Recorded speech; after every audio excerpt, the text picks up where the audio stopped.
हुजूर ने फरमाया हर इंसान के साथ एक शैतान है।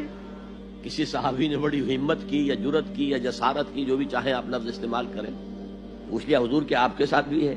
फरमाया हाँ है, लेकिन मैंने उसे मुसलमान कर लिया। एक हदीस नोट कर ली। दूसरी हदीस, इन्ना शैतान यजरी मिनल इंसान मजरद दम, शैतान तो इंसान के वजूद में खून की तरह गर्दिश करता है। अब उससे कैसे लड़े? जो कैंसर सारे जिस्म में फैल चुका उसका क्या करेंगे? कौन कौन से उज़्व को आप काटेंगे और फेंकेंगे? और खून ही के अंदर गर्दिश कर रहा है, तो उसका इलाज कैसे होगा? अब इकबाल कहते हैं, कुश्तने इब्लीस कारे मुश्किल अस्त, इब्लीस को मार देना, हलाक कर देना मुश्किल काम है। जहां के ऊ गुम अंदर आमाके दिल अस्त, इसलिए कि वो तो दिल के अंदर, दिल की गहराइयों में जाकर डेरा लगाता है, खून के साथ गर्दिश कर रहा है। क्या करोगे? खुश तरह बाशद मुसलमानश कुनी, बेहतर यह है कि उसे मुसलमान कर लो। कुश्ते शमशीर कुरानश कुनी, उसे कुरान की शमशीर से उसका कला कमा करो।